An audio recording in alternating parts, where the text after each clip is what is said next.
Ah, it's good to be here with everybody. If y'all didn't, or if y'all weren't at Kegel's last night for that teacher appreciation meal, y'all missed some good food. I'm still kind of hurting today from eating last night, but there you go. There you go. Exactly. If y'all want a good meal next time, volunteer to teach. So, for those of you that maybe don't know me, my name is Jared Wise. Been here since 2017-ish. Something to know about me is I'm not a reader. Like, I know how to read. Don't get me wrong. I do know how to read. I can write. Air Force taught me good. But I'm just not, I've never really been into reading all that much. I've tried, I want to, because I'm like, people who read are smart.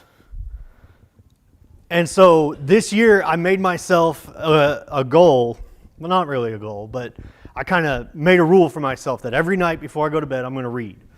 Whether it's a chapter, a couple chapters, whatever. And I think this year I have read more books than I read all 4 years of high school. Okay? Now, before y'all get too impressed and marvel at my intelligence, both. That's not even a joke. That's not even a joke. Both. Okay?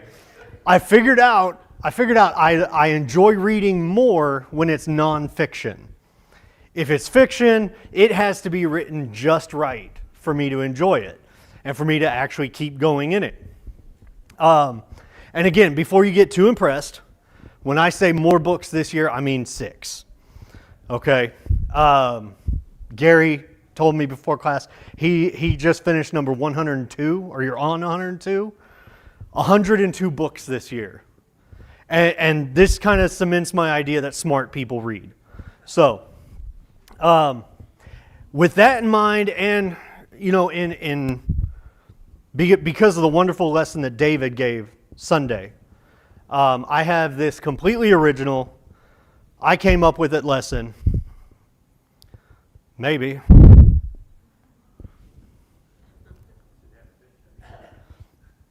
If y'all remember, this problem happened on Sunday too.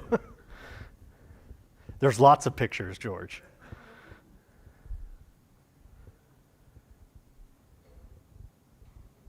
This isn't going to work. Oh, well, too far. All right, totally original sermon. Not really. Not really. This is not my lesson. And to make it even funnier, I heard this joke told by somebody else that they were going to steal the sermon after David talked about stealing. So that is not the sermon. What is the sermon, or the lesson, I should say? Christmas 1914. Now, as I said, I found out that I enjoy reading nonfiction more.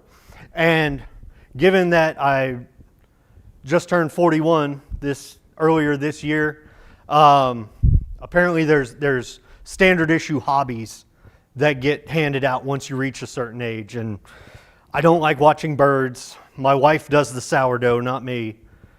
So I'm getting really into like World War II history. Now, obviously, this is not World War II. I understand that. I can math. Okay. But what I wanted to talk about was what happened Christmas 1914.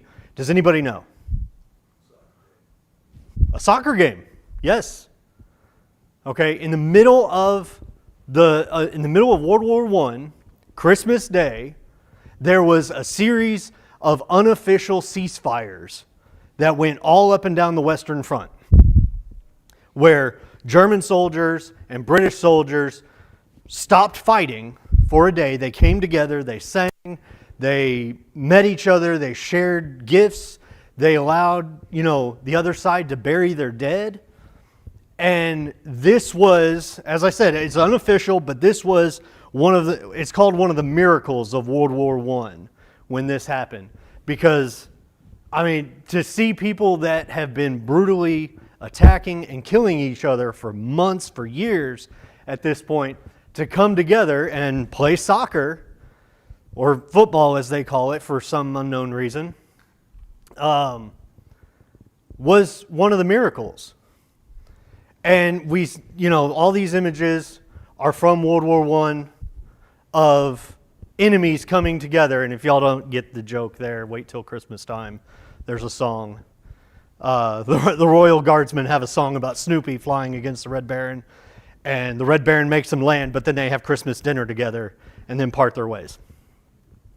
So these are actually two descendants of World War I veterans that, in a show of solidarity, they come together and, greet each other. This right here is hang on, I got to catch my slides up.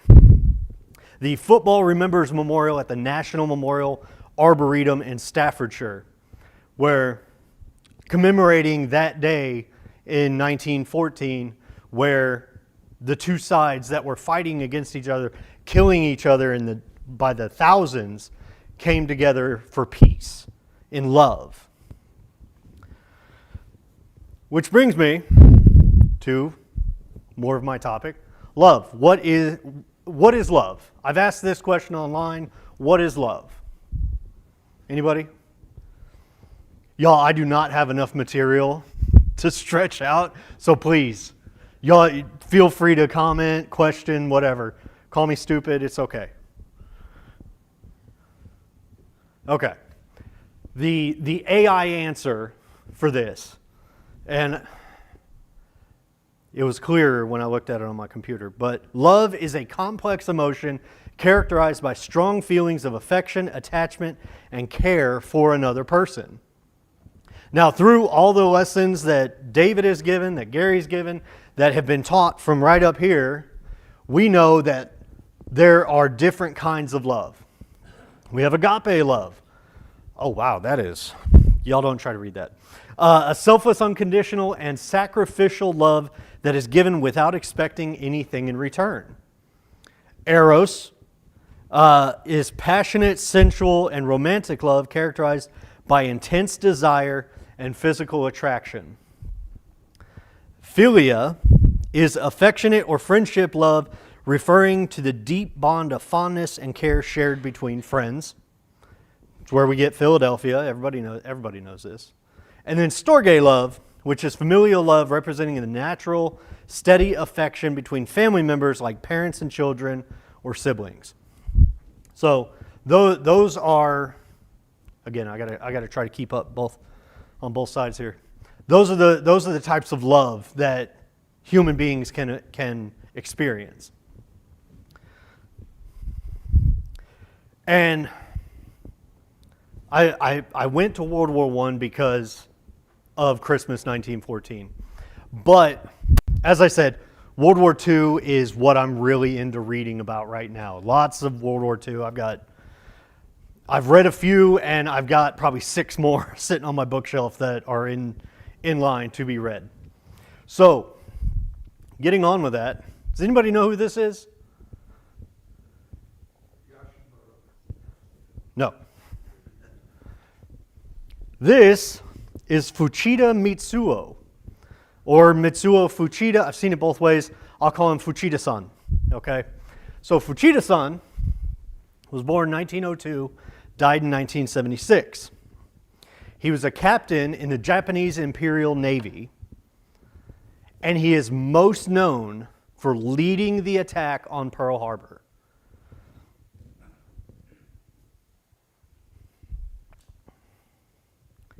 And if anybody was curious, this is the route that the Japanese took to get to Pearl Harbor. They left from what is that? Hitokapu, which is north of Sapporo. I think it's actually a Russian island now, but they sailed across. And if you can read it, I don't know, the dates and times in here are wrong because they're in Japanese time. So it says that the attack happened 1:30 in the morning, December 8th. Of course, everybody who knows even the smallest fact about World War II, December 7th, 1941 was when they attacked. So they came across, attacked, and then sailed back to Tokyo. Now, Lieutenant Mitsuo Fuchida, or Fuchida-san, he is the one that got to radio back. Actually, let me back up just one second. This is going to be a history lesson if y'all haven't picked up on that. The Japanese had 6 aircraft carriers when they went to Hawaii. They had the Akagi, the Kaga, the Soryu, Hiryu, Shokaku, and Zuikaku. I'm probably butchering those names.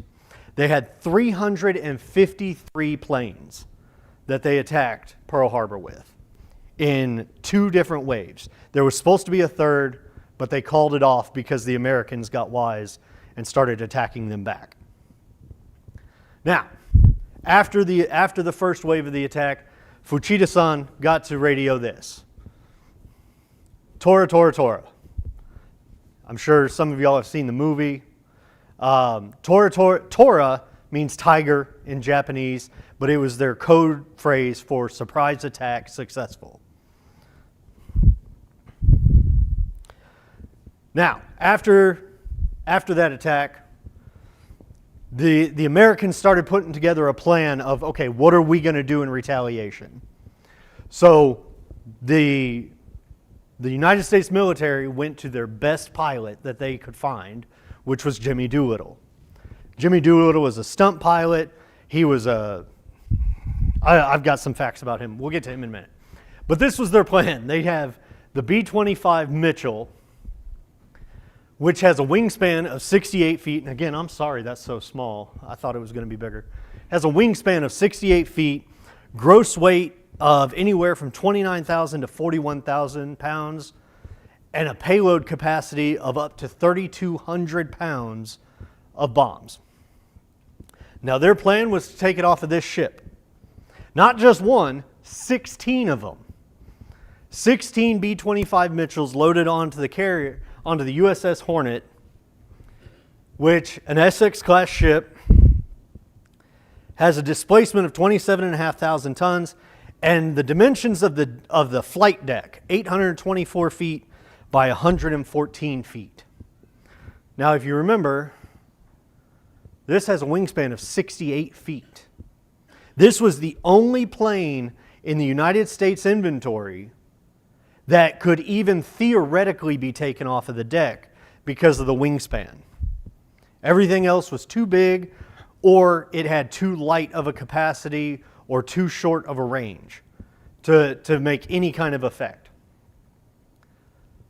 So 114-foot wide flight deck, 68-foot wingspan. Now, I don't know if anybody has watched airplanes take off.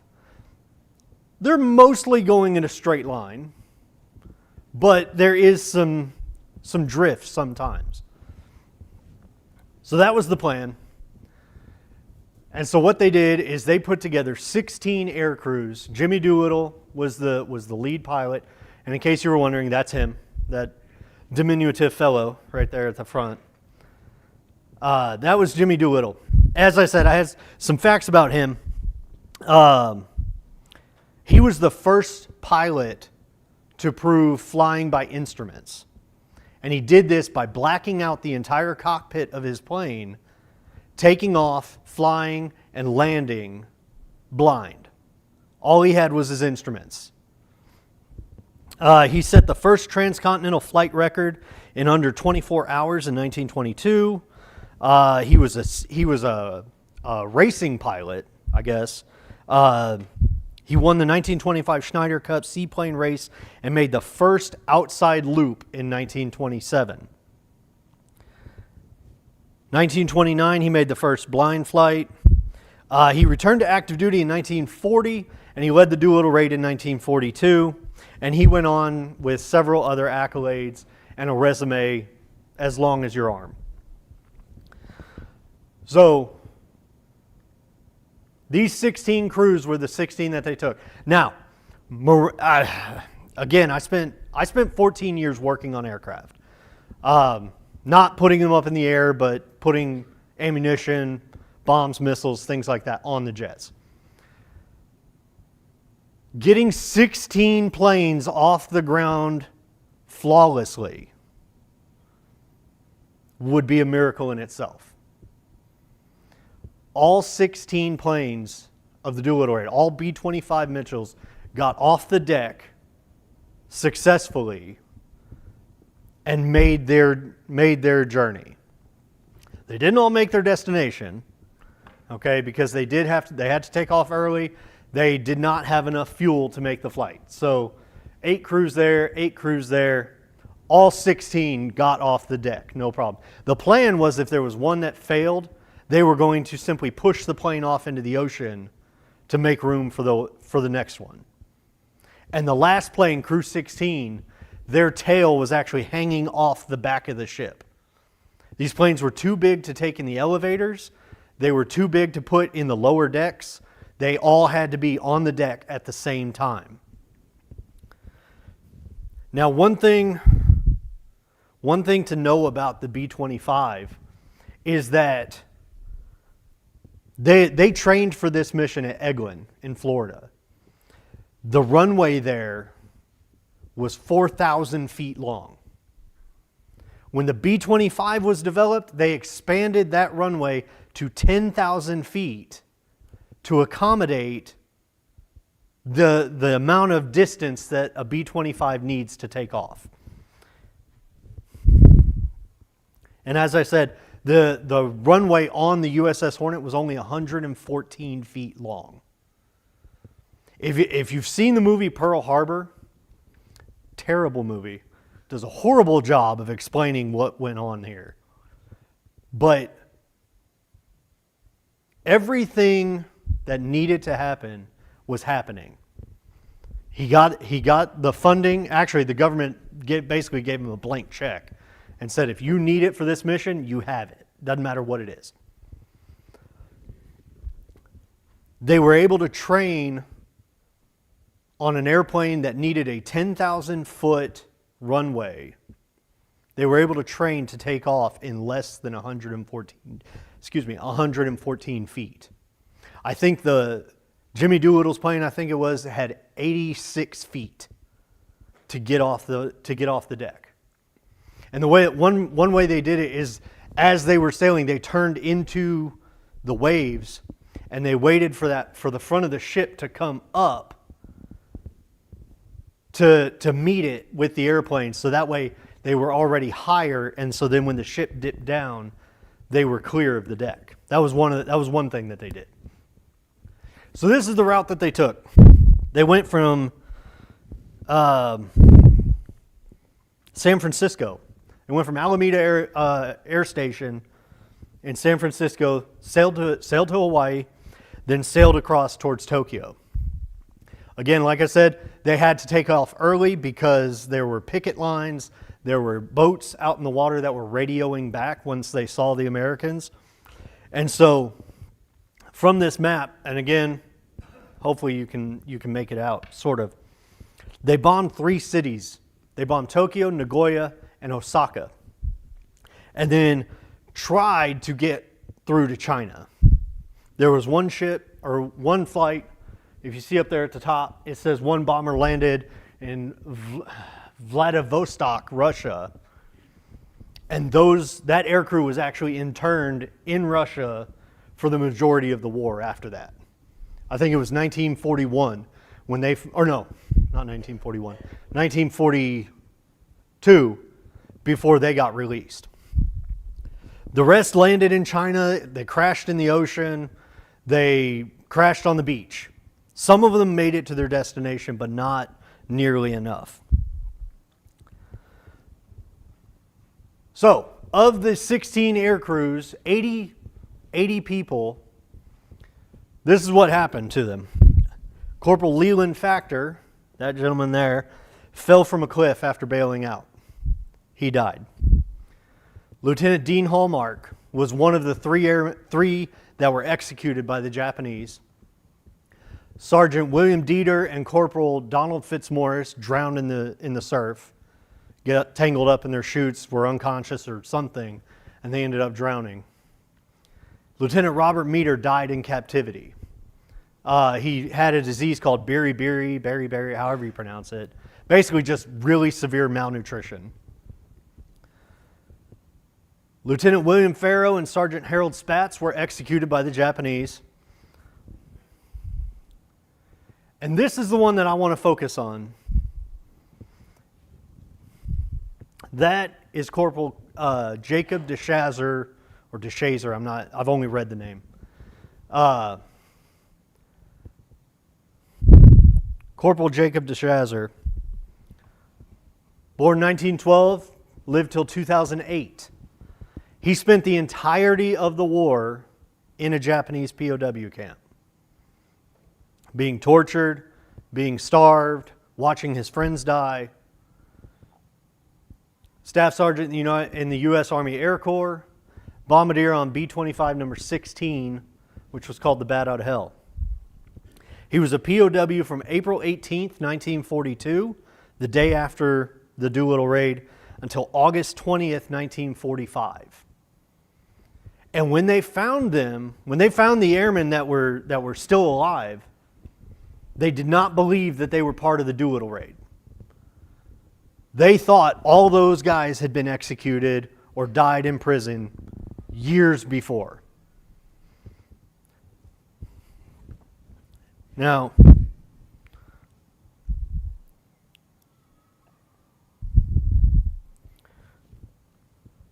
so what do these two guys have in common? Anybody? Both of these guys discovered grace and love, the love of God, through all of this. Jacob DeShazer was raised in a Christian home, but never really took to it for one reason or another. When he was in captivity, he asked the Japanese guards, "Can we get a Bible?" And they gave him one. It was it still had the, I think it was $1.27 price tag on it. But they gave them a Bible. Between him and the other captives, they would read it for a little while, then hand it off to the next guy. And it would just circle the camp. In this time, Jacob DeShazer realized that his life of hate, of anger, of wanting revenge against the Japanese for what they did was not how God wanted him to live. And so he made a promise while he was in captivity that if he made it home, if he survived, he was going to devote his life to teaching the gospel.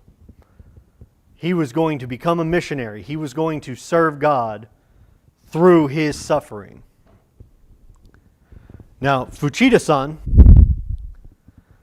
after the war, was called to Tokyo in order to testify during the trials that were going on after the war. He was called there, and while there, a couple things happened. One, he was handed a pamphlet. This was long enough after the war, after Jacob had been rescued, after he had gone home and studied. Fuchida-san was handed a pamphlet titled, I was a prisoner of the Japanese. And it was written by Jacob DeShazer. And he explained how he came to God, how he learned the gospel. And then the second thing that happened was he met one of his, I believe it was his cousin, that was coming off of a ship after being a prisoner in Midway. His cousin explained to him that the Americans did not torture them, the Americans did not starve them, and in fact there was a woman that tended to the wounds of some of the Japanese after the Japanese had just slaughtered her family. And in the Japanese mind, this was unthinkable, that you would look at an enemy and have mercy on them, that you would show grace to them. So those two things work together in Fuchida-san, and that's actually a picture of them together. I believe that was April 1950. Sorry, I was way off. April 1950, the man who led the Japanese raid on Pearl Harbor and one of the men that bombed Nagoya during the Doolittle raid sitting together. They actually taught together. They would preach together in the U.S., in Japan. Jacob de Chazar actually founded churches. I don't know if that's the right word. We'll say founded for this purpose. He founded churches in Nagoya, the city that he was responsible for bombing.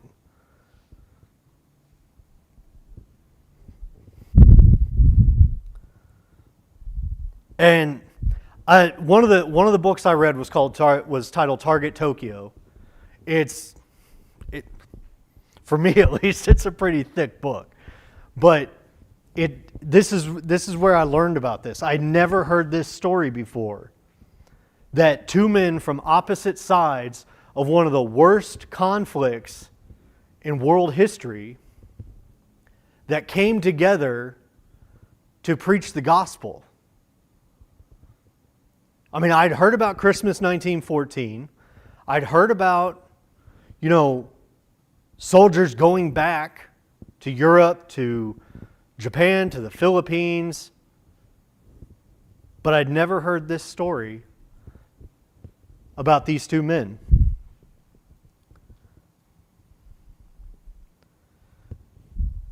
And it got me thinking, what other examples do we have of something like this?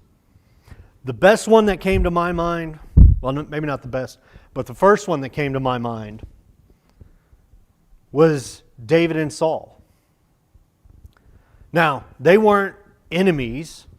They weren't on two opposing sides of a conflict. But how many times did Saul try to kill David? Looking it up, I found at least 5. There were about at least 5 times. 1 Samuel 24:4 says, "And the men of David said to him, Here is the day of which the Lord said to you, Behold, I will give your enemy into your hand, and you shall do to him as it shall seem good to you. Then David arose and stealthily cut off a corner of Saul's robe. And afterward, David's heart struck him because he had cut off a corner of Saul's robe." Now, if you remember, at this point, Saul has been pursuing David into the wilderness. Saul goes into a cave to rest.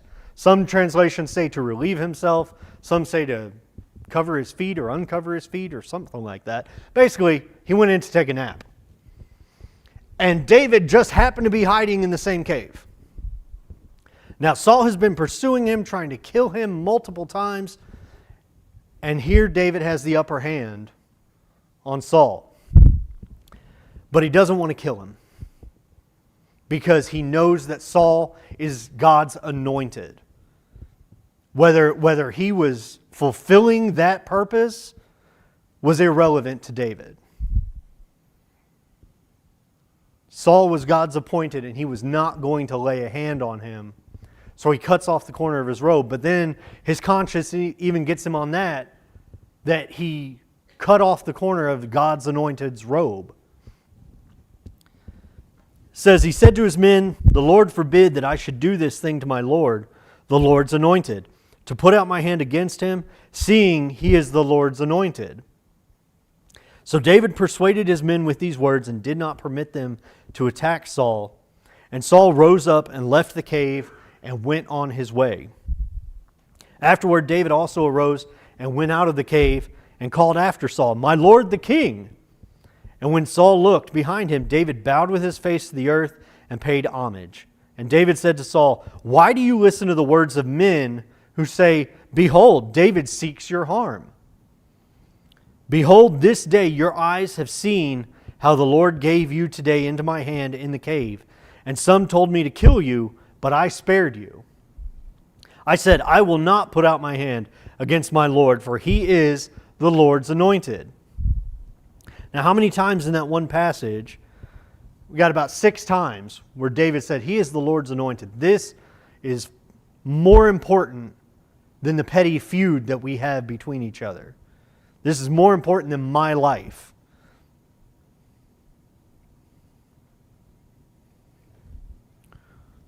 Verse 11 of the same passage says, see my father, see the corner of your robe in my hand. For by the fact that I cut off the corner of your robe and did not kill you, you may know and see that there is no wrong or treason in my hands. I have not sinned against you, though you hunt my life to take it. May the Lord judge between me and you. May the Lord avenge me against you, but my hand shall not be against you. As the proverb of the ancients says, out of the wicked comes wickedness, but my hand shall not be against you. After whom has the king of Israel come out?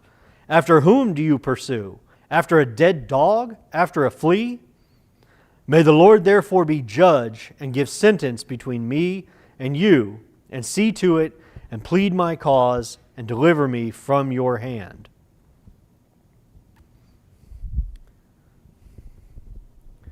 Verse 16.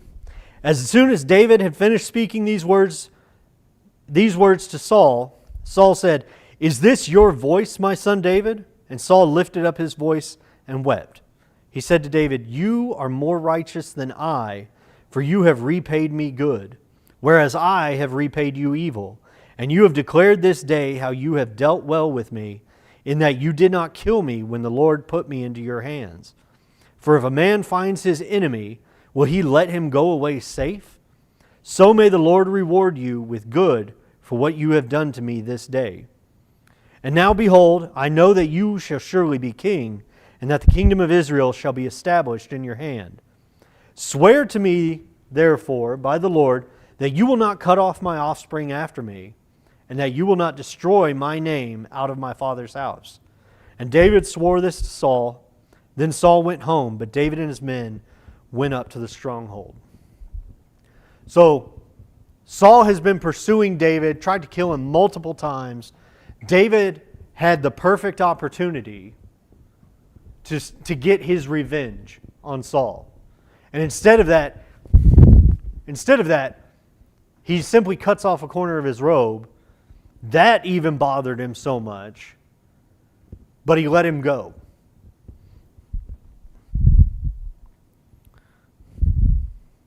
This is another piece of art that I found along this same lines. This is called the Martyrdom of St. Stephen's. St. Stephen, not just one of them. It's by Annabelle Carracci, painted 1603 to 1604, and it depicts what happened in Acts chapter 7. Now, I don't know why Stephen looks like a Catholic monk at this point, but he does. So Acts 7:54 through 60 is what's depicted here. Verse 60 says, and falling to his knees, he cried out with a loud voice, Lord, do not hold this sin against them. And when he had said this, he fell asleep. All of these are examples and lessons in showing love and mercy and grace to your enemies. You know, Jacob de Chazar and Fuchida, they had every reason to hate each other. Even after the war, they had every reason to hate each other. But they put those aside to come together and preach the gospel. David had every reason to seek revenge against Saul, to kill Saul while he slept in the cave. He had every reason to do it. But instead, he spared him. Because A, he was God's anointed, in case that wasn't clear in the passage. He was the Lord's anointed. But also because David had love for Saul. He didn't want to kill him. He simply didn't want to be killed either. Stephen, kneeling down, getting stoned, had every reason to say, God, strike all these men down. But instead, he turned his love towards them and said, don't hold this against them. Christ on the cross had every right, not just the reason, every right to call down fire from heaven and consume everybody that was crucifying him. But his love for mankind was greater. This is something interesting I found just Googling this. All I Googled was victim forgives criminal.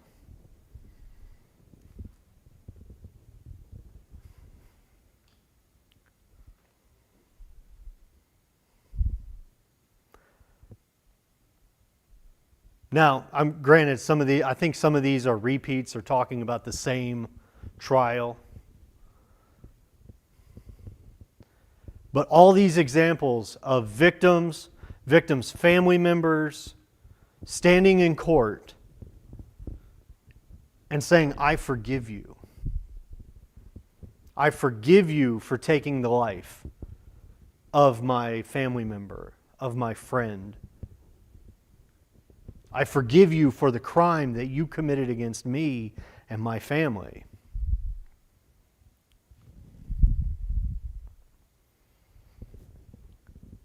And that wasn't even all of them. That was only 20 of the video links that popped up when I did that little Google search.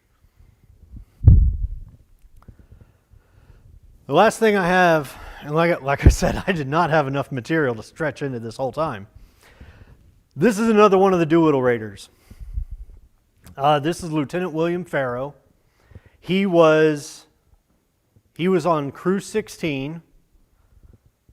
He was the pilot for Crew 16. It's the same crew as Jacob DeShazer. He was the pilot. And let me just... Yeah, he was one of the 3 that was executed by the Japanese. Now, the whole story behind that, behind the execution of those 3 airmen, that's a whole story in itself. Because of the propaganda that the Japanese were putting out, the U.S. government was suppressing as much information out about it as they could, because the mission itself was a secret, so they couldn't even announce to the public what had happened after the secret mission, because the mission was a secret. So anyway, Lieutenant William Farrow, 1918 to 1942. And this next part, I've seen it attributed to actually 3 different people. But this is the one I went with. So maybe he wrote this, maybe it was somebody else. But he sent a letter back home while he was still in captivity of, I guess you could call them like a mantra or an ethos, something. He sent this list back home. And this was his mental plan to survive. Point number 1, stay close to God. And he said, do his will and commandments. He is my friend and protector. Believe in him, trust in his ways, not in my own confused understanding of the universe. So that was point 1. The next thing, order your life. Do not waste energy or time in fruitless pursuits. Learn to act from honest, fundamental motives. Simplicity in life leads to the fullest living. Order my life. In order, there is achievement. In aimlessness, there is retrogression. Fear nothing. Be it insanity, sickness, failure, always be upright. Look the world in the eye. Keep your mind clean. He said, keep my mind always clean. Allow no evil thoughts to destroy me. My mind is my very own, to think and use just as I do my arms. It was given me by the Creator to use as I see fit, but to think wrong is to do wrong. Now, a lot of those sound really familiar to Scriptures. How many times does it say in the Scriptures, do not fear, Be not afraid. Fear nothing. I'm not going to really quote him, but Jordan Peterson has a mantra or has a rule. Clean your room. You know, they say the first step to success is to make your bed. Because if you make your bed, you can cross something off your list. And once you cross one thing off your list, you can move on to the next one. But you can't move on until you finish the one before it. Keep your mind clean. To think wrong is to do wrong. He goes on to say, concentrate. Choose the task to be done and do it to the best of my ability. Whatever you do, do as unto the Lord. Do not fear the future. Build on each day as though the future for me is a certainty. If I die tomorrow, that's too bad, but I will have done today's work. You know, we say we don't know what tomorrow holds, but we know who holds tomorrow. And his last point is never be discouraged. Never be discouraged over anything. Turn failure into success. You know, if you think back to Peter, while Christ was on trial, he failed. I think we can all agree Peter failed in that time, in that moment. Paul failed at serving God. Well, Saul failed at serving God. They turned their failures into success. Now that's the end of my slides, but I want everybody to just think, how are we treating our enemies? How are we looking at those that have done us wrong? Whether it's they actually caused physical harm to us, or maybe they just insulted us. Maybe we didn't like something they said. How are we treating those people? Are we treating them as Fuchida expected the Americans to treat them? Or are we treating them the way that we see Jacob and Fuchida coming together in Christ? And acknowledging, you know what, we have our differences, we have checkered pasts, but we are both serving God. That's my lesson. I hope it was not too rambling. Anybody have comments, questions, standing ovations? Thank you. That's my time.